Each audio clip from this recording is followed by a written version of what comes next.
দুই কোম্পানির করোনা টিকা নেওয়ার ঝুঁকিপূর্ণ বলছেন বিশেষজ্ঞরা। দ্বিতীয় ডোজের জন্য অপেক্ষা করার পরামর্শ।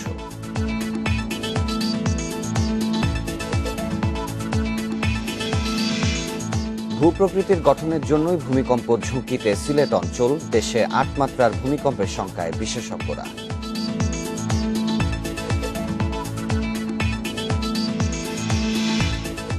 রাজধানীর 2 স্থান থেকে মানবদেহের খণ্ডিত অংশ উদ্ধার। সিসিটিভি দেখে পরিচয় শনাক্তের চেষ্টায় পুলিশ।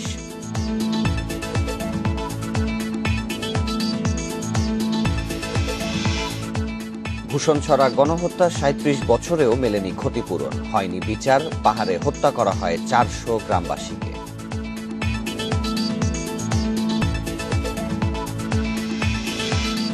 এবং বিশ্বে করোনায় মৃত্যু ছাড়ালো ৩৫.৫ লাখ। ল্যাব থেকে করোনা ছড়ানোর অভিযোগের তদন্ত চান ব্রিটিশ মন্ত্রী।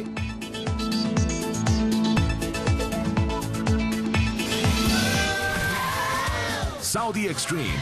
Enjoy smooth speed. ইন্ডিপেন্ডেন্ট সংবাদের প্রধান শিরোনামগুলো শুনছিলেন। পুরো খবর নিয়ে আছি শাফাতুল ফরিদ।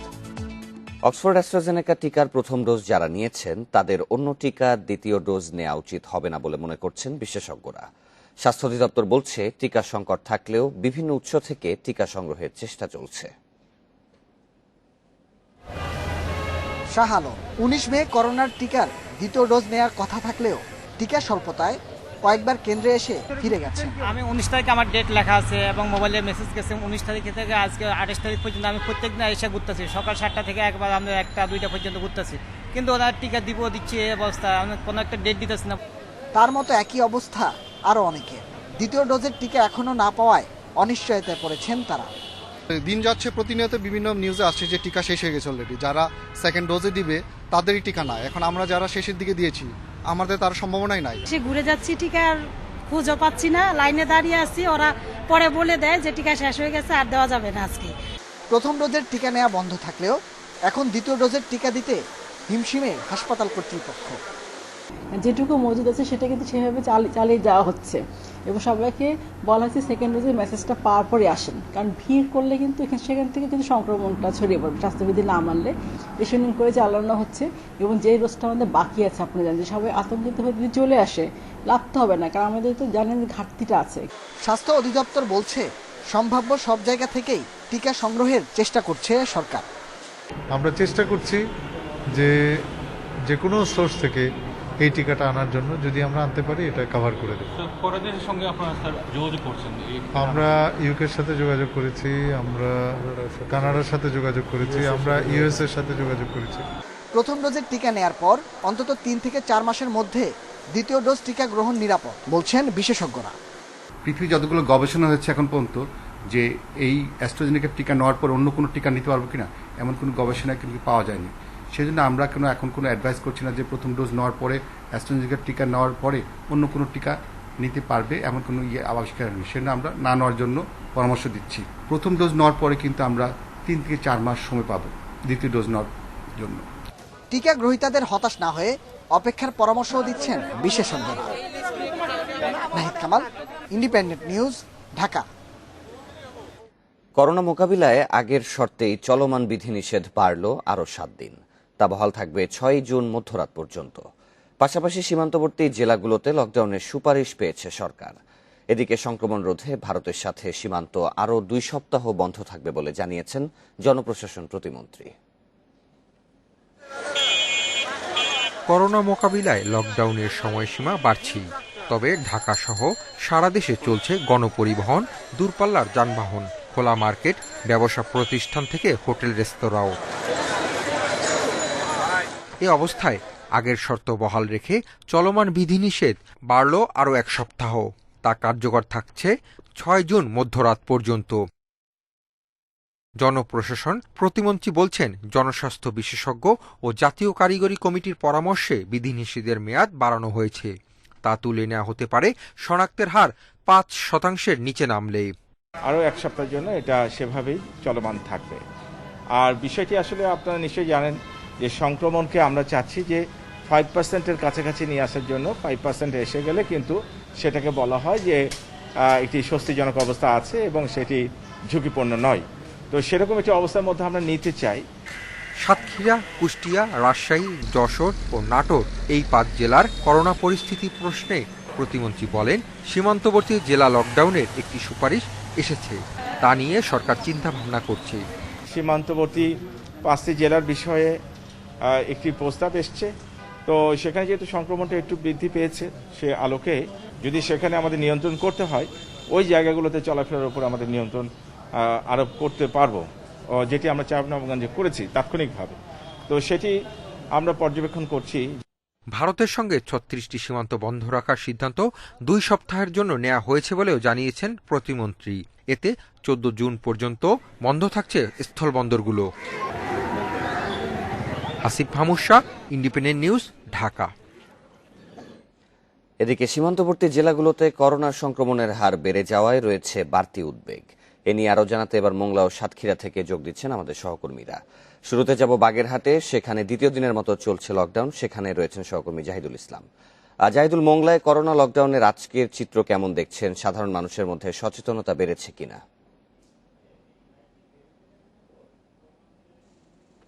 লকডাউন চলছে, আসলে উপজেলা প্রশাসন কঠোর বিধিনিষেধ শব্দটি ব্যবহার করলেও মোংলায় প্রকৃতপক্ষে লকডাউন চলছে। এখানে যেভাবে মানুষও স্বতঃস্ফূর্তভাবে এই লকডাউনে অংশগ্রহণ করছে এবং তারা এটাকে স্বাগত জানাচ্ছে, কারণ করোনার ভয়াবহতা যে হারে সংক্রমণ বেড়েছে, এটা দেখার পরেই এখানে লোকজনের ভিতরেও, এখানে মানুষের ভিতরে, মনের ভিতরে একটা ভয় কাজ করছে যে আসলেই তাদের নিজেদের জীবনের জন্য, তাদের পরিবারের জন্যই তাদের এই লকডাউন অনুসরণ করা উচিত এবং বিধিনিষেধ তাদের প্রতিপালন করা উচিত। মানুষও কিন্তু আসলে প্রশাসনকে সহায়তা করছে, পাশাপাশি প্রশাসনও কিন্তু তাদের অবস্থান থেকে যথেষ্ট দায়িত্বশীলতার পরিচয় দিচ্ছে। বিশেষ করে পুলিশ প্রশাসন, গতকাল আমরা যেটা দেখেছি মোংলায়, একদম মোংলার প্রায় প্রতিটি এলাকায় কিন্তু পুলিশ প্রশাসন ঘোরাফেরা করেছে, প্রতিটি এন্ট্রি পয়েন্টে তারা চেকপোস্ট বসিয়েছে এবং তারা তাদের দায়িত্ব যথাযথভাবে পালন করেছে। এছাড়াও আজকে থেকে আপনার নদীগুলোতে যেসব লাইটারেজ আসে, এইসব লাইটারেজ গুলোর ভিতরে সচেতনতা বৃদ্ধির জন্য কোস্টগার্ড প্রচারণামূলক কর্মকাণ্ড শুরু করবে বলে আমাকে জানিয়েছে। আর এখন সকালে এখনো প্রশাসন বলেন বা মানুষ বলেন, তারা ওইভাবে বাজারে আসা শুরু করেনি। সকাল 8টার পর থেকে পুলিশ তাদের টহল শুরু করবে। শুধুমাত্র মাছের মোকাম বা মাছের আড়তগুলোতে ওখানে এখন মানুষ রয়েছে এবং বিক্রেতারা রয়েছে। আমাদের সাথেই থাকবেন। এবার আমরা একটু সাতক্ষীরা যাব, সেখানকার পরিস্থিতি জানাবেন সহকর্মী আবুল কাশেম। কাশেম, সাতক্ষীরায় করোনা শনাক্তের হার বর্তমানে কত রয়েছে এবং সীমান্তবর্তী জেলা যেহেতু, সেই হিসেবে কতটুকু বাড়তি সতর্কতা নেওয়া হয়েছে সেখানে? দেখুন, সাতক্ষীরা জেলা সমগ্র বাংলাদেশের মধ্যে করোনা সংক্রমণের দিক দিয়ে একটা সুবিধাজনক অবস্থান ছিল। আপনি জানেন যে 62তম জেলা হিসাবে সাতক্ষীরায় প্রথম করোনা শনাক্ত হয় এবং ঈদের আগ পর্যন্ত সর্বোচ্চ 13 ভাগ করোনা সংক্রমণ হয়েছে।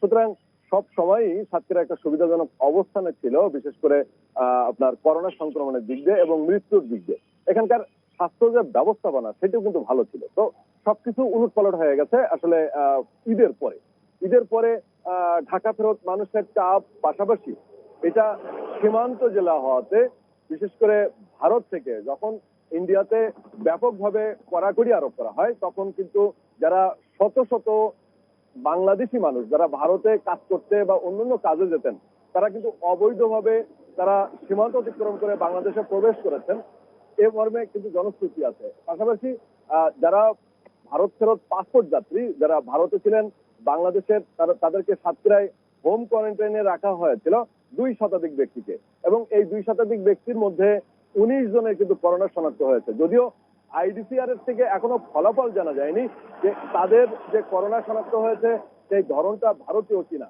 তো সেক্ষেত্রে আসলে এই সাতক্ষীরা একটা ঝুঁকির মধ্যে রয়েছে। এই কারণে আপনি জানেন যে বোমরা বন্দরের ইমিগ্রেশন চেকপোস্ট যদিও সেটা বন্ধ রয়েছে, কিন্তু ভারতীয় যে সমস্ত ট্রাক গুলো বাংলাদেশে প্রবেশ করে, প্রতিদিন তার সংখ্যা কিন্তু 2 থেকে 300, এবং এই 2 থেকে 300 ট্রাকে একজন হেল্পার এবং একজন ড্রাইভারও যদি থাকেন, তাহলে কিন্তু প্রতিদিন ভারত থেকে 4 থেকে 500 মানুষ আসলে বাংলাদেশে প্রবেশ করতেন, অর্থাৎ ভোমরাতে প্রবেশ করতেন। এবং আমরা দেখেছি যে ভোমরাতে তারা যখন অবাধে চলাফেরা করেন, ভারতীয় যে সমস্ত ড্রাইভার গুলো আছেন তাদেরকে যদিও থার্মাল স্ক্যানার দিয়ে তাপমাত্রা পরীক্ষা করা হয়, এর বাইরে কিন্তু তেমন সতর্কতামূলক কোনো ব্যবস্থা নেই, তারা অবাধে চলাফেরা করে। এবং এ কারণেই স্বাস্থ্য বিশেষজ্ঞরা বলছেন যে বাংলাদেশ সাতক্ষীরার সীমান্তবর্তী জেলা হওয়া, এবং এখানে আসলে আরেকটা জিনিস আপনাকে জানিয়ে রাখি যে লকডাউনের বিষয়ে এবং সরকারি যে বিধিনিষেধ আরোপ করা হয়েছে সেই বিধিনিষেধে কিন্তু সাতক্ষীরাতে কঠোরভাবে কখনো প্রতিফলিত হয়নি। প্রশাসন কিছু উদ্যোগ নিয়েছে, কিন্তু যেমন কাঁচা বাজার স্থানান্তর সহ বেশ কিছু উদ্যোগ নিয়েছে, ভ্রাম্যমাণ আদালত পরিচালনা করেছে পুলিশের পক্ষ থেকে, কিন্তু কম বেশি প্রচারণা অব্যাহত রাখা হয়েছে। তবে কঠোরতা অবস্থান সেটা কিন্তু কখনোই সাতক্ষীরাতে নেওয়া হয়নি, যে কারণে আমরা দেখেছি ঈদের আগে বিশেষ করে শপিং মলগুলোতে উপচে পড়া ভিড় লক্ষ্য করেছি আমরা, এবং হাট বাজারে যেখানে যে অবস্থায় সেখানে মাস্কবিহীন, মানুষের স্বাস্থ্য সচেতন বিহীন ভাবেই তারা কিন্তু অবাধে চলাফেরা করছে, এবং সে কারণে এই করোনা সংক্রমণ ঊর্ধ্বগতি বলে জানা গেছে। আপনি যদি সাতক্ষীরার হিসাব দেয় তাহলে বর্তমানে সর্বোচ্চ 46% সংক্রমণের হার, গতকাল সংক্রমণের হার ছিল 36%। এই ছিল সাতক্ষীরা থেকে আমার কাছে সর্বশেষ।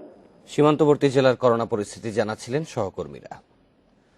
ভূপ্রকৃতির গঠনের কারণেই ভূমিকম্পের ডেঞ্জার জোনে সিলেট অঞ্চল। বিশেষজ্ঞরা বলছেন সক্রিয় চ্যুতি ও ভূমিকম্পের উৎপত্তি স্থল কাছাকাছি হওয়ায় বড় ভূমিকম্পে সবচেয়ে বেশি ক্ষতিগ্রস্ত হতে পারে উত্তর পূর্বের এই জনপদ। শনিবার ও রোববার 5 বার ভূমিকম্পে কেঁপে ওঠে সিলেট। বিশেষজ্ঞরা বলছেন ছোট ছোট ভূমিকম্প বড় মাত্রার ভূমিকম্পের পূর্ব লক্ষণ। তবে আতঙ্কিত না হয়ে নগরবাসীকে সতর্ক থাকার পরামর্শ দিচ্ছেন তারা। এখানেই যে এই বড় ভূমিকম্পটা হবে সেটা ঠিক না। এই বেল্টেরটাই, যেটা নেপালও কিছু অংশ আছে, ইন্ডিয়ার ওই সাইডে মিয়ানমার, এই অঞ্চলটায়, পুরো এই অঞ্চলটায় আমরা বড় কোনো ভূমিকম্প অনুভব করতে বা এই বড় বড় কোনো ভূমিকম্পের সম্মুখীন হতে পারি। সিলেট থেকে মাত্র 200 কিলোমিটার দূরেই ভারতের সক্রিয় ভূমিকম্প জোন ডাউকি ফল্ট। সবশেষ 5 দফা ভূমিকম্পের উৎপত্তি স্থলও সিলেটের মধ্যেই। এ অবস্থায় উদ্বেগ বাড়িয়েছে সিলেট নগরীতে গড়ে ওঠা অপরিকল্পিত, ঠিকমতো নকশা বাস্তবায়ন না করে নির্মিত উঁচু ভবন। এতে যে কোনো দুর্যোগ মোকাবিলা কঠিন হয়ে পড়বে উদ্ধারকারীদের জন্য। তৈরি করার পর যে সেফটি প্ল্যান বাস্তবায়ন করতে হবে, এইটাতে এই সিলেটে যেসব বিল্ডিংয়ে নেওয়া হয়েছে এইটাতে আমরা অধিকাংশের মধ্যে অনীহা পেয়েছি। এরই মধ্যে 24টি ঝুঁকিপূর্ণ ভবন চিহ্নিত করেছে সিটি কর্পোরেশন। তালিকায় আছে মার্কেট, দোকানপাট, বাসাবাড়ি ও পুরাতন সরকারি দপ্তরও। 4-5টা বিল্ডিং আমরা ভেঙে ফেলছি, 3-4টা বিল্ডিং তাদের একটা বিল্ডিং এর মাধ্যমে এগুলো স্ট্রেংথেনিং করা হয়েছে। তবে আর যেগুলা বাকি এখনো রয়েছে সেগুলো আমাদের ইঞ্জিনিয়ার মাধ্যমে তারা আমাদেরকে সার্টিফিকেট দিচ্ছে যে সেগুলা সমস্যা নেই। দুর্যোগ মোকাবিলার পূর্ব শর্ত হিসেবে একটি হটলাইন সেবা চালু করেছে সিলেট সিটি কর্পোরেশন। পাশাপাশি আগামী 7 দিনের জন্য সব জরুরি সেবা সংস্থা ও সহযোগী সব দুর্যোগ ব্যবস্থাপনা কর্তৃপক্ষকে সতর্ক থাকার নির্দেশ দেওয়া হয়েছে। Independent News desk. সব দুর্যোগ ব্যবস্থাপনা কর্তৃপক্ষকে সতর্ক থাকার নির্দেশ দেওয়া হয়েছে। Independent News desk. এদিকে দেশে 8 মাত্রার ভূমিকম্পের আশঙ্কা করছেন বিশেষজ্ঞরা। বলছেন সিলেটে অল্প সময়ে 5টি ছোট ছোট ভূমিকম্প সেই আভাসই দিচ্ছে। আবহাওয়া অধিদপ্তরও বলছে ভৌগোলিক অবস্থানের কারণে অনেকদিন ধরেই ভূমিকম্প ঝুঁকিতে রয়েছে সিলেট ও চট্টগ্রাম। ইন্ডিয়ান, ইউরেশিয়ান ও বার্মা 3টি গতিশীল প্লেটের সংযোগস্থলে বাংলাদেশের অবস্থান। এর মধ্যে ইন্ডিয়ান প্লেট ও বার্মা প্লেটের সংযোগস্থলে অবস্থিত সিলেট, যার উত্তরে ডাউকি ফল্ট। বিশেষজ্ঞরা বলছেন এই প্লেটগুলো খুবই সক্রিয় ও পরস্পরের দিকে ধাবমান, যে কারণে প্রচুর শক্তি জমেছে, ফলে অতিমাত্রায় ভূমিকম্প ঝুঁকিতে বাংলাদেশ। ঢাকা বিশ্ববিদ্যালয়ের গবেষণায় দেখা গেছে ডাউকি ফল্ট এবং সিলেট থেকে টেকনাফ ও চট্টগ্রামের পাহাড়ি অঞ্চলে গত 500 থেকে 1000 বছরে বড় ভূমিকম্পের উৎপত্তি হয়নি। গবেষকরা বলছেন সিলেটের সাম্প্রতিক ভূমিকম্পগুলোকে বড় ভূমিকম্পের পূর্বাভাস ধরে নেওয়া যায়। এই শক্তি যদি ছেড়ে দেয় তাহলে 8 মাত্রার অধিক ভূমিকম্প হওয়ার সম্ভাবনা রয়েছে। অনুমান করা যায় যে এই যে ছোটখাটো যে ভূমিকম্প ওই সক্রিয় প্লেটগুলাতে বা ফাটলগুলাতে যেটা সংঘটিত হচ্ছে সেটা ভবিষ্যতে বড় ভূমিকম্পের বা নিকট ভবিষ্যতে বড় ভূমিকম্প হওয়ার সম্ভাবনা রয়েছে। আবহাওয়া অধিদপ্তর বলছে সিলেট অঞ্চল দীর্ঘদিন ধরেই ভূমিকম্প ঝুঁকিতে রয়েছে, তবে ছোট ছোট ভূমিকম্প হয়ে শক্তি বের হওয়াকে ইতিবাচক মনে করা হচ্ছে। আমরা জানি যে হিস্টোরিক্যাল যে এভিডেন্স আমরা দেখি যে মোর দেন 80% আর্থকোয়েক কোথায় হয়, প্লেট বাউন্ডারিগুলো, প্লেটের সংযোগ স্থলগুলো দিয়ে আর্থকোয়েকগুলো হয়। তাহলে আমরা কিন্তু খুব কাছাকাছি আছি। তাহলে এই জন্য দেখা যায় যে আমাদের নর্থ ইস্টার্ন এবং সাউথ ইস্টার্ন এই পার্টটা দিয়ে কম্পারেটিভলি ইস্টার্ন পার্টে এই দিকটা ভূমিকম্পের ইয়াটা বেশি হয়, এটাকে বিফোর শক বলা হয়।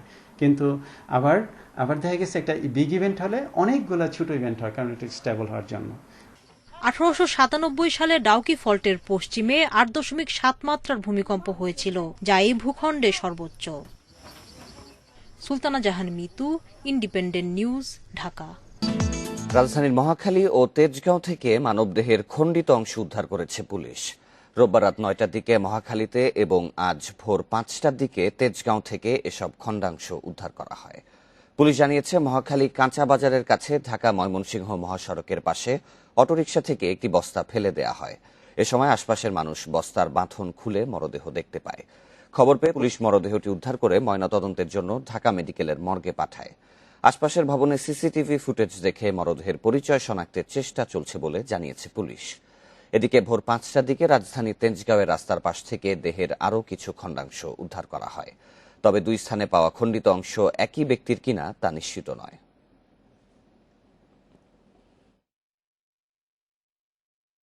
খোলার পরে একটা লাশ, তার কল্লা নেই, হাতের এইটুকু নেই, দুইটা কাটা কল্লা নাই, আর পায়ের অর্ধেক অংশ নেই। দর্শীর বর্ণনা মতে যে একটা সিএনজি থেকে এই লাশটি ফেলে গেছে, আর আশেপাশে সিসি ক্যামেরা কি আছে সেগুলো আমরা এখন পর্যবেক্ষণ করব, পর্যালোচনা করছি। তার পরিচয় জানার জন্য আমরা চেষ্টা করছি। বগুড়ার শাহজাহানপুরে উপজেলা স্বেচ্ছাসেবক লীগের সাবেক নেতা শিহাবুদ্দিন বাবুকে কুপিয়ে হত্যা করেছে দুর্বৃত্তরা। রোববার রাতে উপজেলার সাবরুল বাজারে এই হত্যাকাণ্ড ঘটে। শিহাবুদ্দিন বাবু উপজেলা স্বেচ্ছাসেবক লীগের সাবেক সমাজ কল্যাণ বিষয়ক সম্পাদক ছিলেন। নতুন কমিটিতে তিনি যুগ্ম সাধারণ সম্পাদক পদপ্রত্যাশী ছিলেন। পুলিশ জানিয়েছে, সাবরুল বাজারে তার মাছের আড়তসহ বেশ কিছু দোকানের মালিকানা রয়েছে। রোববার রাত 8টার দিকে তিনি বাজার থেকে বাসায় ফিরছিলেন। এ সময় অতর্কিতে কয়েকজন যুবক ধারালো অস্ত্র দিয়ে শিহাবুদ্দিন বাবুর ওপর হামলা করে।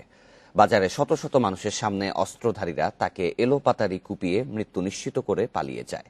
ঘটনা তদন্তে কাজ শুরু করেছে পুলিশ। আমরা একবার প্রাথমিক পর্যায়ে আছি, এখন পর্যন্ত কাউকে গ্রেপ্তার করা হয় নাই। কোনো অগ্রগতি থাকলে আপনাদের পরবর্তীতে জানানো হবে। কৌশলে নগদ অ্যাকাউন্টের পিন নম্বর জেনে শিক্ষার্থীদের উপবৃত্তির টাকা হাতিয়ে নিচ্ছে একটি চক্র। মোবাইল ব্যাংকিং সেবা নগদের করা মামলার তদন্তে নেমে এরকম শতাধিক প্রতারণার প্রমাণ পেয়েছে গোয়েন্দা পুলিশ। এরই মধ্যে রংপুর ও নরসিংদী থেকে চক্রের 3 সদস্যকে গ্রেপ্তার করেছে সাইবার ক্রাইম ইউনিট। ঝরে পড়া ঠেকাতে শিক্ষার্থীদের উপবৃত্তি দিচ্ছে সরকার। মোবাইল ব্যাংকিংয়ের মাধ্যমে তাদের হাতে এ টাকা পৌঁছানো হয়। একটি প্রতারক চক্র শিক্ষার্থীদের নগদ অ্যাকাউন্টের পিন জেনে নিয়ে হাতিয়ে নিচ্ছে উপবৃত্তির টাকা। টাকা না পেয়ে অনেকে অভিযোগ করলে মামলা করে নগদ কর্তৃপক্ষ। পরে মামলার তদন্ত নেমে 3 প্রতারকের খোঁজ মেলে। 2 জনকে রংপুর ও 1 জনকে নরসিংদী থেকে গ্রেপ্তার করা হয়। আপনারা কোনো ধরনের স্পর্শকাতর তথ্য যেই বলুক না কেন শেয়ার করবেন না। যদি আপনার কোনো কিছু জানার থাকে তাহলে যে কল সেন্টার আছে, ফেসবুক পেজ আছে, অথবা যে রিজিওনাল অফিস আছে সেখানে যোগাযোগ করবেন। কেউ ফোন কল করে আপনাকে কোনো কিছু বলবে, আপনি সেটা দিয়ে দিবেন, সেটা হবে বোকামি। মানুষজনের যাতে কোনো ধরনের, স্পেশালি নগদের গ্রাহকদের যাতে কোনো ধরনের হয়রানি না হয় এবং ভবিষ্যৎ প্রতারণা বন্ধ করার জন্য আমরা খুব দ্রুততার সাথে আইনশৃঙ্খলা রক্ষাকারী বাহিনীকে নিয়ে আজকের এই আসামিদেরকে আমরা ধরেছি। পুলিশ বলছে, দেশের বিভিন্ন জেলায় সক্রিয় রয়েছে এসব প্রতারক চক্র। প্রত্যন্ত এলাকায় শিক্ষার্থীরা ডিজিটাল প্রযুক্তিতে দক্ষ না হওয়ায় সুযোগ নিচ্ছে তারা। তোমার তো এরকম উপবৃত্তির টাকা জমা হয়েছে, তো একটা সাময়িক একটা সমস্যা তৈরি হয়েছে, তোমাকে একটা মেসেজ পাঠাচ্ছি, তুমি মেসেজটা পড়ে আমাকে পাসওয়ার্ড নাম্বারটা বলে, আমরা বলি OTP means one time password. তো যখন সে পাসওয়ার্ডটা প্রোভাইড করে তখন কৌশলে আবার তার এই অ্যাকাউন্টের পিন নাম্বারটা জেনে নেয়। আর যখনই পাসওয়ার্ড এবং পিন নাম্বার পেয়ে যায় তখন প্রতারকটা খুব সহজেই যে কোনো একটা এজেন্টের কাছে গিয়ে ক্যাশ আউট করে নিতে পারে। মোবাইল ব্যাংকিং অ্যাকাউন্টের ব্যক্তিগত পিন গোপন রাখতে আবারও সতর্ক করছে সংশ্লিষ্টরা। Nahid Kamal, independent News, Dhaka. 2 সদস্যের প্রতারক চক্র, একজন নিরাপত্তা প্রহরী আর একজন দিনমজুর। ইউটিউব দেখে খুলেছেন ব্লগ, নাম ট্রাভেল এজেন্সির হলেও ব্যবসা কল গার্লের। সুন্দরী তরুণীদের ছবি দেখিয়ে নারী কণ্ঠে আকৃষ্ট করেন গ্রাহক, তারপর টাকা হাতিয়ে নেন গা ঢাকা। সম্প্রতি দুজনকে গ্রেপ্তার করেছেন গোয়েন্দারা। নামে ট্রাভেল এজেন্সি হলেও আসলে অবৈধ কলগাল সার্ভিসের ব্লগ। সুন্দরী নারীর ছবিসহ দেয়া হয় চটকদার সব বিজ্ঞাপন। যোগাযোগ করলেই রেজিস্ট্রেশন ফি 260 টাকা। এরপর দেয়া হয় ছবি দেখানো নারীর নম্বর। ফোন করলে আসে 500 থেকে 1,500 টাকার আগাম দেয়ার অনুরোধ। অনলাইন মোবাইল ব্যাংকিং এ টাকা দিলেই বিচ্ছিন্ন যোগাযোগ। বাইরে কোথাও যেতে গেলে একটু টাকা বেশি নিতে হয়, সেটার উপরে 1550 টাকা আমাদের পেমেন্ট করতে হয়।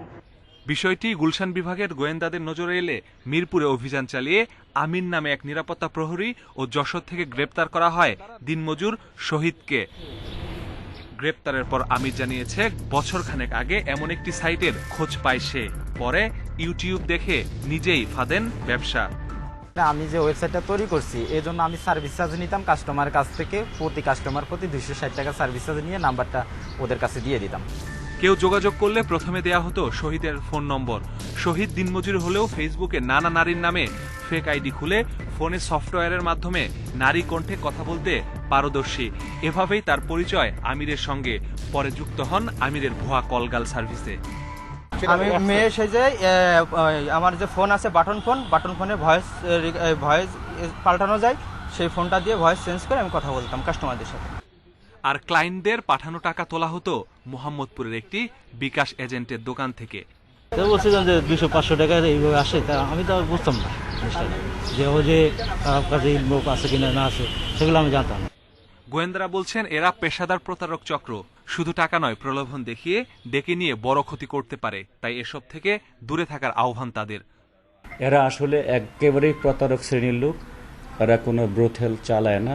এই চটকদার বিজ্ঞাপন দিয়ে মানসিকভাবে দেউলিয়া, নৈতিকভাবে দেউলিয়া বিভিন্ন শ্রেণীর পেশার মানুষের কাছ থেকে বিপুল পরিমাণের টাকা পয়সা হাতিয়ে নিতে যাচ্ছিল। এই চক্রে আরো কেউ জড়িত কিনা খতিয়ে দেখছে ডিবি। সন্ধান পেলে আইনের আওতায় আনা হবে তাদেরও। Masudur Rahman, Independent News, Dhaka. ভূষণছড়া হত্যাকাণ্ডের দিন আজ। 1984 সালের এই দিনে রাঙামাটির বড় কলের ভূষণছড়ায় পাহাড়ে সন্ত্রাসীদের হাতে নিহত হন অন্তত 400 গ্রামবাসী। পার্বত্য চট্টগ্রামের ইতিহাসের সবচেয়ে বড় হত্যাকাণ্ড হিসেবে চিহ্নিত এই গণহত্যা। হত্যাকাণ্ডের এত বছরেও সরকার প্রতিশ্রুত ক্ষতিপূরণ পায়নি স্বজনহারারা, জোটেনি বিচার। 37 বছর আগে কর্ণফুলীর পার ঘেঁষা এই জনপদে ভোর হয়েছিল গুলির শব্দে। ভোর 4টা থেকে সকাল 8টার মধ্যে গুলি আর আগুনে লণ্ডভণ্ড হয়ে যায় গোটা এলাকা।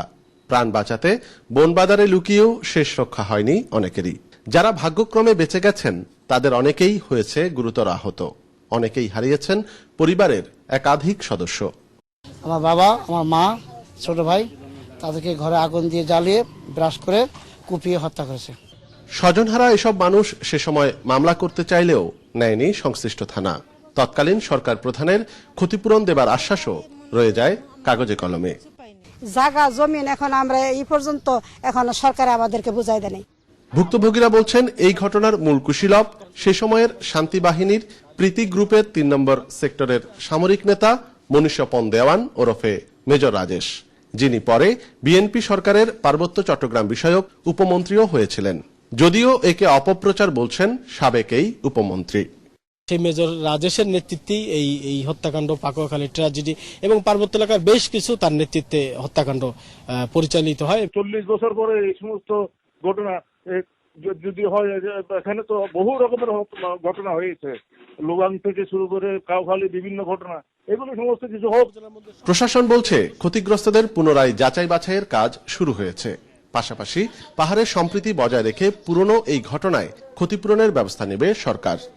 স্পর্শকাতর বিষয়ে গভর্নমেন্ট আমার এখান থেকে তথ্যাদি সবগুলো ওইভাবে সঠিকভাবে যাচাই, পর্যালোচনা, অবস্থান সকল কিছু বিবেচনা করেই দেন এটা প্রোগ্রেস করতে হবে।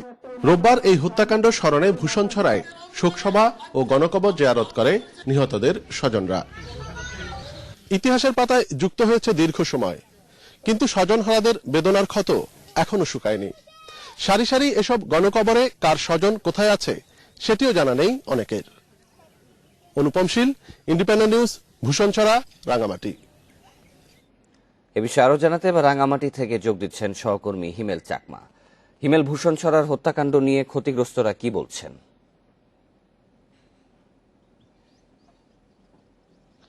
আসলে আমি যদি হত্যাকাণ্ডের যদি প্রেক্ষাপটটা যদি একটু বলি, যে 1984 সালের আজকের দিনে মূলত ঘটনাটা ঘটেছিল, হত্যাকাণ্ডের যে ঘটনাটা। তো এটা আসলে পার্বত্য চট্টগ্রামের ইতিহাসে একটা বড় ধরনের 1984 সালের আজকের দিনে মূলত ঘটনাটা ঘটেছিল, হত্যাকাণ্ডের যে ঘটনাটা। তো এটা আসলে পার্বত্য চট্টগ্রামের ইতিহাসে একটা বড় ধরনের হত্যাকাণ্ড বলা যায়। এখানে যে যারা ভুক্তভোগীর যে স্বজনরা আছেন তাদের দাবিটা হচ্ছে যে মানে 1984 সালের যে ঘটনার পরে এই ঘটনা আসলে কোনো সুষ্ঠু বিচার যেমনটা হয়নি, প্লাস হচ্ছে যে এখানকার যারা ক্ষতিগ্রস্ত হয়েছেন তাদের পরিবার স্বজনদের কিন্তু এখনো ক্ষতিপূরণ দেওয়া হয়নি আর কি, সেটা একটা বিষয়। তারা ঘটনার সুষ্ঠু বিচার দাবি করছেন, পাশাপাশি তারা এই যারা ক্ষতিগ্রস্ত হয়েছেন তাদের ক্ষতিপূরণের দাবি জানাচ্ছেন। আমি যদি একটা প্রেক্ষাপটে যদি বলি, 1984 সালের যে ঘটনাটা এখানে হয়েছিল মূলত ভূমি বিরোধকে কেন্দ্র করেই মূলত এই সমস্ত হত্যাকাণ্ড সেটা হয়েছিল। পার্বত্য চট্টগ্রামে বেশ কয়েকটি বড় বড় ঘটনা হয়েছে, তার মধ্যে এই ভূষণছড়া হত্যাকাণ্ড একটা অন্যতম। সেটার তারা প্রত্যেক বছর যারা স্বজনরা আছেন তারা প্রত্যেক বছরে এই দিনটি আসলে তারা তাদের যে কর্মসূচি পালন করে থাকেন। তো তার ধারাবাহিকতায় গতকালকেও এখানে কর্মসূচি হয়েছিল। তো প্রশাসনের পক্ষ থেকে যেটা বলা হচ্ছে যে এই সমস্ত ঘটনার যারা নিহত হয়েছেন তাদের আসলে সঠিক তালিকা প্রশাসনের কাছে নেই।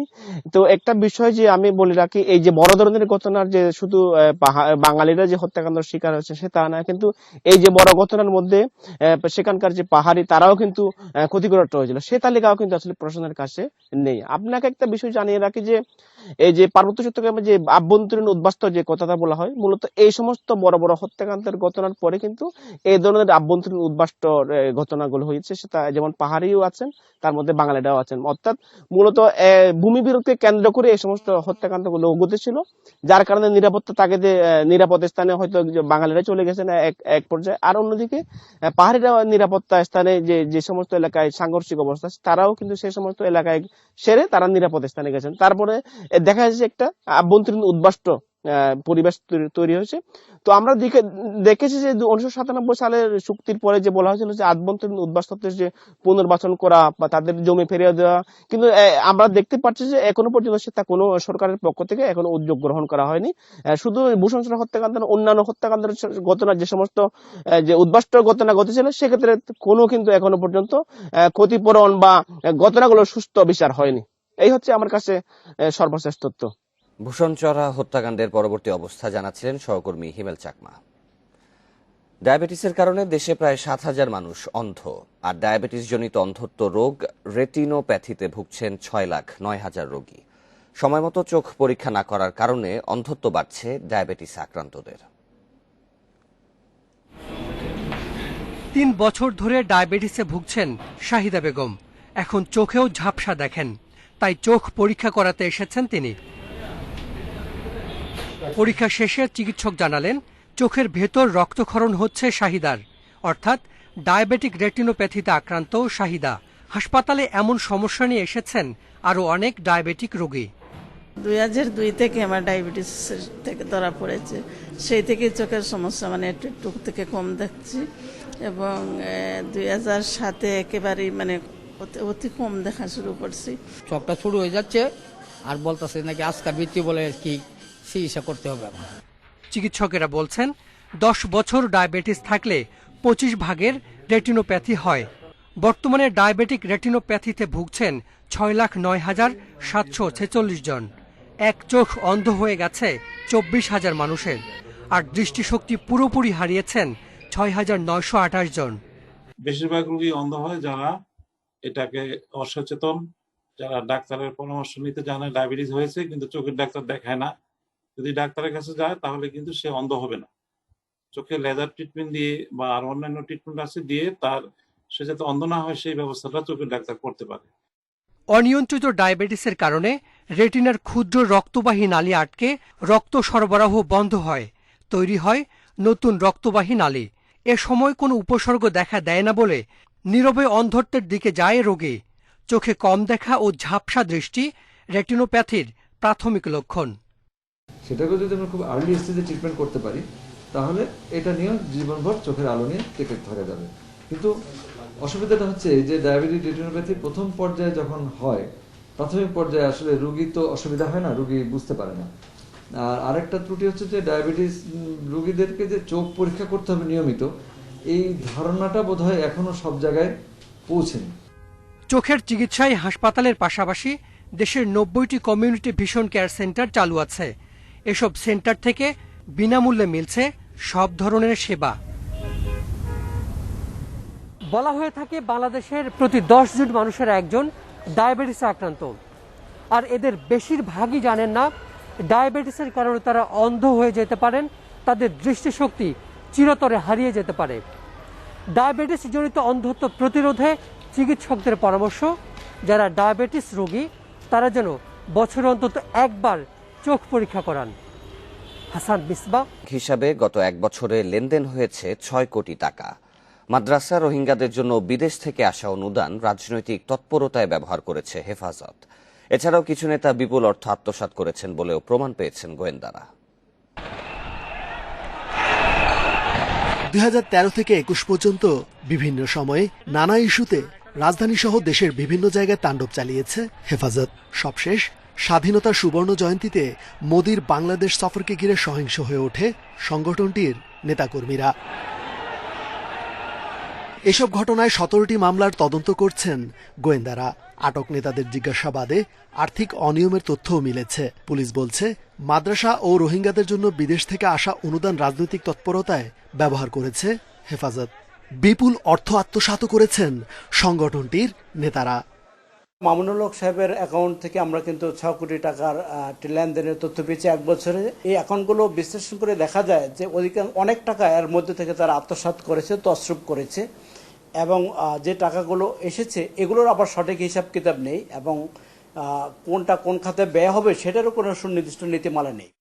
হেফাজতের অনুদানের বড় অংশই প্রবাসীদের কাছ থেকে আসতো জানিয়ে পুলিশ বলছে এসব টাকা লোপাটে জড়িত ব্যক্তিরা নানা প্রভাব খাটিয়ে নিয়ন্ত্রণ করত কওমি মাদ্রাসা ভিত্তিক সংগঠনগুলো। যে অর্থগুলো আসে এগুলো সাধারণত প্রবাসীরা বেশিরভাগ দান করে থাকে, এবং তারা বিভিন্নভাবে দান করে, যেরকম মাদ্রাসায় দান করে, রোহিঙ্গা বিষয়েও দান করেছে অনেকে। রাজনৈতিকভাবে প্রভাব বিস্তার করার যে মানসিকতা সেগুলোর মাধ্যমে তারা পেশি শক্তিকে তারা করছে, পেশি শক্তির আশ্রয় নিচ্ছে এই টাকাগুলোর মাধ্যমে। হেফাজত নেতাদের বিরুদ্ধে দায়ের করা বেশ কিছু মামলার তদন্ত শেষ পর্যায়ে। শিগগিরই অভিযোগপত্র দেওয়া হবে বলেও জানিয়েছে পুলিশ। রেজওয়ানুল হক, ইন্ডিপেন্ডেন্ট নিউজ, ঢাকা। সংবাদের এ পর্যায়ে জানাবো আসন্ন বাজেটের খবর।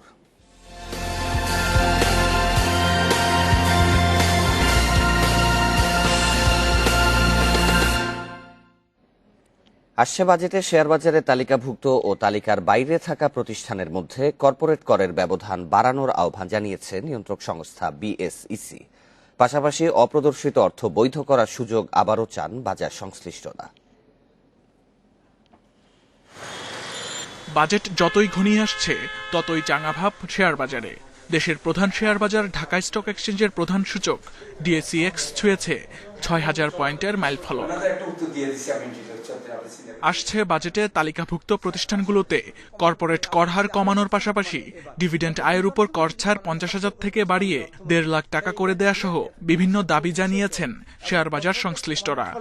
এই কর্পোরেট ট্যাক্স কমানোর ফলে আপনি যদি ২.৫% কমানে, এবার অন্তত ২% যদি কমানে, আমি হাত জোর করে বলছি মাননীয় অর্থমন্ত্রী, তাহলে এটার একটা বিরাট এফেক্ট হবে। ভালো ভালো কোম্পানিগুলি তার আর্নিং বেড়ে যাবে, তারা ডিভিডেন্ড পে আউট করতে পারবে ভালো, এবং যত আর্নিং বাড়বে এবং যত ডিভিডেন্ড পে আউট করতে পারে তারা কিন্তু একটা ট্যাক্স অটোমেটিক্যালি এনবিআর পেয়ে যাবে।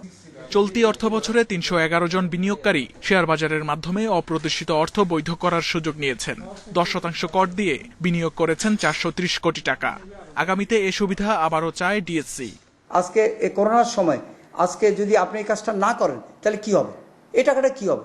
এই টাকাটা বিভিন্ন জায়গাতে এটা ঘুরতে ফিরতে থাকবে, এবং এটা চলে যাবে আপনার বিদেশে, এটা চলে যাবে পাচারে, এবং এটা অবৈধভাবে বিভিন্ন জায়গা সম্পত্তি কিনে জায়গা সম্পত্তির দাম বেড়ে যাবে, যেটাতে সবচেয়ে বড় এফেক্ট হবে এদেশের মধ্যবিত্ত শ্রেণী। আগামীতে শেয়ার বাজারের আকার জিডিপির 30 থেকে 35% নিয়ে যাওয়ার আশা করেন নিয়ন্ত্রক সংস্থা বিএসইসির চেয়ারম্যান। এজন্য বাজেটে প্রয়োজনীয় দিক নির্দেশনা রাখার আহ্বান তার। আনলিস্টেড কোম্পানির বোধহয় ট্যাক্স কিছুটা কমাতে হচ্ছে, তাই এইবার হয়তো আমরা 22.5 আসতে পারবো বলে আশা করছি। ভবিষ্যতে হয়তো আমরা 20 আসতে পারবো এর পরের বছরে। আমাদের যে দাবিটা ছিল সেটা হচ্ছে বন্ড, যে জিরো কুপন বন্ডের যে ট্যাক্স এক্সাম্পশন সুবিধা আছে এটা যাতে অন্যান্য বন্ডগুলোতে থাকে। গৃহীত নানা পদক্ষেপের ফলে করোনাকালেও আশার আলো দেখাচ্ছে দেশের শেয়ার বাজার। তবে বিনিয়োগকারীদের আস্থা পুরোপুরি ফেরাতে এবং পুঁজিবাজারকে স্থিতিশীল করতে প্রয়োজন আরও নানামুখী উদ্যোগের। আসন্ন বাজেটে কর হার কমানো সহ নানামুখী উদ্যোগ নেওয়া হবে, এমনটাই প্রত্যাশা করছেন বিনিয়োগকারী সহ পুঁজিবাজার সংশ্লিষ্টরা। Shamim Ahmed, Independent News, Dhaka. নিঝুম দ্বীপের সংরক্ষিত বনে বিপন্ন হরিণ 15,000 থেকে সংখ্যা কমে দাঁড়িয়েছে 4 থেকে 5,000-এ। জোয়ারের পানিতে ভেসে লোকালয়ে ধরা পড়ছে এরা। ঝড় জলোচ্ছ্বাসের মতো দুর্যোগের পাশাপাশি আছে সুপেয় পানির সংকট। জনবসতি ও আবাদি জমি বাড়ানোয় ছোট হচ্ছে বনের আয়তন। 2001 সালে জাতীয় উদ্যান হয় নিঝুম দ্বীপের 40,390 বর্গ কিলোমিটার এলাকা। সংরক্ষিত বনে হরিণের খাবার পানির জন্য করা হয় 4টি বড় পুকুর। বর্ষায় এর পাড়ে আশ্রয় নিত এরা, তবে দীর্ঘদিন খনন না হওয়ায় সেসব পাড় এখন সমতল ভূমি। নিঝুম দ্বীপের চারপাশে নেই কোনো বেড়িবাঁধ। স্বাভাবিকের চেয়ে বেশি উচ্চতায় জোয়ারে লোকালয় ও বনে পানি ঢুকে ভেসে যায় অনেক হরিণ। 2008 সালে নিঝুম দ্বীপে হরিণ ছিল 15,000, এখন তা কমে দাঁড়িয়েছে 5 থেকে 6,000-এ। হরিণগুলা বাসি কিছু শহরে উঠছে, কিছু উদ্ধার করছে, যা সামনে হচ্ছে তা উদ্ধার করছে, আর যা সামনে হারানো সে বাসি চলে গেছে। জোয়ার বাদ দিয়ে হলে আপনার মানুষের ঘর বাড়ি দূরে একটু কষ্ট, তা হরিণটাই বা কিভাবে থাকবে।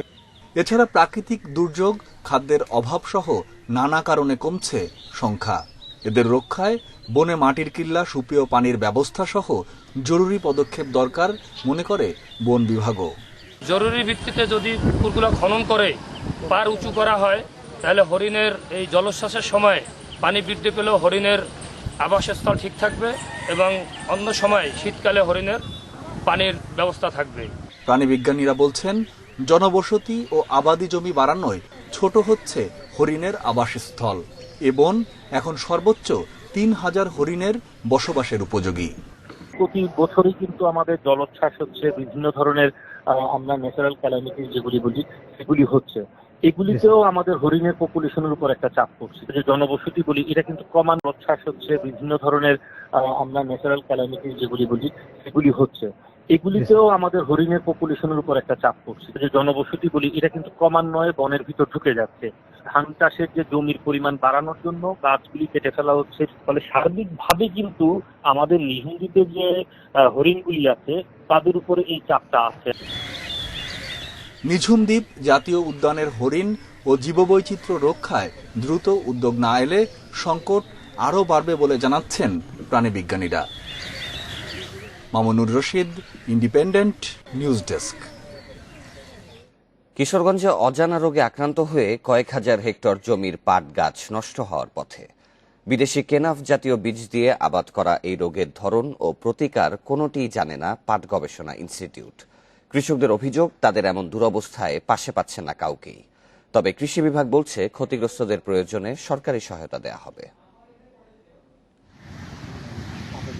ঋণ করে 3 কাঠা জমিতে পাটের আবাদ করেন কিশোরগঞ্জের করিমগঞ্জ উপজেলার কুরসা গ্রামের ফাইজুল ইসলাম।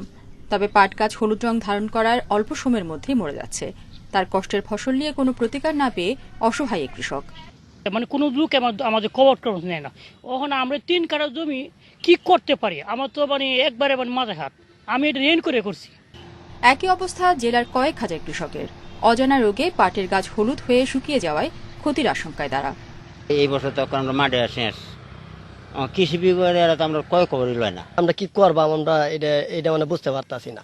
এমনকি নাই লেগে এগুলো থাকবে না, এইভাবে পুড়ে যাবে। আমরা তো এগুলো অনেক খরচপাতি করে এই জমিগুলা করছি, একটা ফসলের আশাই না, কিন্তু এখন তো আশা দেখতেছি ঘুরে বালির মতো। অভিযোগ অস্বীকার করে কৃষকদের সাধ্যমতো পরামর্শ দেওয়া হচ্ছে বলে জানিয়েছে কৃষি বিভাগ। কৃষকদের কি বিষয়ে প্রয়োজনীয় পরামর্শ দিচ্ছেন, যদি এটার ফয়সলা না হয় সমাধান যদি না হয় তাহলে আমরা ক্ষতিগ্রস্ত কৃষকের তালিকা কৃষি মন্ত্রণালয়ে প্রেরণ করব। সরকারের পক্ষ থেকে যদি কোনো সুবিধা পাওয়া যায়, আর্থিক সুবিধা, আমরা কৃষকদের মাঝে সেই ক্ষতিগ্রস্ত কৃষকদের মাঝে সেই আর্থিক সুবিধা বিতরণ করব। ভারতীয় কেনাফ জাতীয় বীজ দিয়ে আবাদ করায় এই রোগ সম্পর্কে এখনও গবেষণা চলছে বলে জানিয়েছে পাট গবেষণা ইনস্টিটিউট। কি কারণে হলুদ হয়ে যাচ্ছে যে ভাইরাসটা, ওই ভাইরাসটা এখনো আমরা শনাক্ত করতে পারিনি। তবে আমরা ব্যাপকভাবে গবেষণা করে যাচ্ছি যে কি ধরনের ভাইরাসের কারণে এই পাতা হলদে হয়ে যাচ্ছে সেটা বের করার জন্য। এবছর কিশোরগঞ্জে 16,780 হেক্টর জমিতে আবাদ হওয়া পাটের মধ্যে 7,880 হেক্টরই ভারতীয় কেনাফ জাতের। Independent News desk. পাহাড়ের বুনো ফল রস্কো, সিঁদুর লাল রঙের ফলটি আরও নানা নামে পরিচিত স্থানীয়ভাবে, তবে দেশের অন্যান্য এলাকায় এখনও অপরিচিত। আঙুরের মতো দেখতে ফলটির চাষ দিন দিন লাভজনক হয়ে উঠছে রাঙামাটিতে। এই ফল নিয়ে গবেষণা করে চাষ বাড়ানোর কথা ভাবছে কৃষি বিভাগ। পার্বত্য চট্টগ্রামে বড় বড় গাছ বেয়ে ওঠা লতা চোখে পড়ে হরহামেশাই। গাছের কোনো ক্ষতি না করেই বছরের পর বছর বেঁচে থাকে লতাটি। এর গায়ে যখন ফল পাকতে শুরু করে তখন পুরো গাছ রঙিন হয়ে ওঠে। দেখতে আঙুরের মতো, তবে আকারে বড় ফলটি রস্কো নামে পরিচিত পাহাড়ের মানুষের কাছে। একসময় এ ফলের কদর না থাকলেও বর্তমানে আগ্রহ বেড়েছে মানুষের। সামান্য টক মিষ্টি স্বাদের এ ফলটির স্থানীয়ভাবে চাহিদা বেশ। একটি রস্কো লতা থেকে বছরে আয় করা যায় 20,000 থেকে 1 লাখ টাকা। প্রথমবারে অল্প কিছু পাওয়া যায়, এরপরে 30,000-এর উপরে বিক্রি হয়। রস্কলতায় ফুল আসে নভেম্বর থেকে ডিসেম্বর মাসে, ফুল থেকে ফলে পরিণত হয় এপ্রিল থেকে মে মাসে। এ ফল নিয়ে এখনো তেমন কোনো গবেষণা হয়নি, তবে পুষ্টিগুণে ভরপুর বলে ধারণা করা হয়। যেহেতু এটা বাজার ভ্যালু আছে, তবে আমাদেরকে চিন্তা করতে হবে এটা গবেষণার দরকার আছে। গবেষণার লব্ধ যদি থাকে তাহলে আমরা বলতে পারবো তার মধ্যে আরো কি কি আমাদের যে পুষ্টি গুণগুলো আছে, তাহলে পুষ্টির মানটা আমাদেরকে বের করে নিয়ে আসা লাগবে। রস্কোর উৎপাদন নিয়ে স্থানীয় কৃষি বিভাগের কাছে কোনো তথ্য নেই। রস্কো নিয়ে গবেষণা ও চাষাবাদ সম্প্রসারণের সুযোগ দেখছেন কৃষিবিদেরা। আমি ইতিমধ্যে আমাদের যে স্থানীয় গবেষণা প্রতিষ্ঠান তাদেরকে বলেছি, অনুরোধ করেছি এই ফলটা নিয়ে একটু গবেষণা করার জন্য, কারণ এটা একটা উদীয়মান ফসল, জনগণের প্রচুর চাহিদা আছে, যার প্রেক্ষিতে এটা রস্কো বা রক্ত ওটা যে নামে পরিচিত হোক না কেন, এটার ব্যাপারে আমাদের অনেক কাজ করার সুযোগ আছে। এপ্রিল ও মে মাসে রস্কো বাজারে পাওয়া যায়। স্থানীয় বাজারে এই ফলটি বিক্রি হয় 300 থেকে 400 টাকা কেজিতে। Independent News desk. চীনের উহানের গবেষণাগার থেকেই ছড়িয়েছে করোনা ভাইরাস। এতদিন ধরে যুক্তরাষ্ট্র এই অভিযোগ করলেও এবার একই অভিযোগ করলেন ব্রিটিশ গোয়েন্দারা। করোনার মূল উৎস খুঁজতে বিশ্ব স্বাস্থ্য সংস্থাকে তদন্ত করার দাবি জানিয়েছেন ব্রিটেনের টিকা বিষয়ক মন্ত্রী নাদিম জাহাউই। এদিকে বিশ্বে করোনায় মোট প্রাণহানি 35.5 লাখ ছাড়িয়েছে। এ পর্যন্ত আক্রান্ত 17 কোটি 10 লাখের বেশি। 24 ঘন্টায় মারা গেছে 8,000 মানুষ, নতুন করে শনাক্ত প্রায় 4 লাখ। এর মধ্যে ভারতে সবচেয়ে বেশি 3,100 মানুষের প্রাণহানি হয়েছে। মহারাষ্ট্রে 8,000 শিশুর দেহে শনাক্ত হয়েছে করোনা ভাইরাস। জুলাইয়ের শেষ দিকে সেখানে তৃতীয় দফার করোনা সংক্রমণের শঙ্কায় সংশ্লিষ্টরা। সংক্রমণ নিয়ন্ত্রণে লকডাউনের মেয়াদ আরও 1 সপ্তাহ বাড়িয়েছে হরিয়ানা।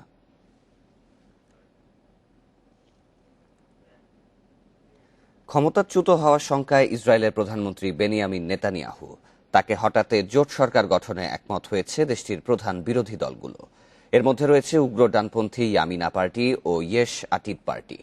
মাত্র 2 বছরে 4 বার পার্লামেন্ট নির্বাচন হলেও ইসরায়েলে এখনও সরকার গঠন হয়নি। সর্বশেষ নির্বাচন হয় গত 23শে মার্চ। এরপর বিরোধী ইয়েশ আটিদ পার্টির নেতা ইয়াহির লাপিডকে সরকার গঠনের জন্য 28 দিন সময় বেঁধে দেওয়া হয়। বুধবার শেষ হচ্ছে সেই সময়সীমা। ইয়েশ আটিদ এবং ইয়ামিনা পার্টির জোট চূড়ান্ত হলে প্রধানমন্ত্রী বেনিয়ামিন নেতানিয়াহুকে ক্ষমতা ছেড়ে দিতে হবে। 2009 সাল থেকে টানা ক্ষমতায় আছেন 71 বছর বয়সী ডানপন্থী নেতা নেতানিয়াহু। তার বিরুদ্ধে ব্যাপক দুর্নীতির অভিযোগের বিচার চলছে আদালতে। করোনায় স্থগিত ঢাকা প্রিমিয়ার লিগ ফিরছে 1 বছরের বেশি সময় পর।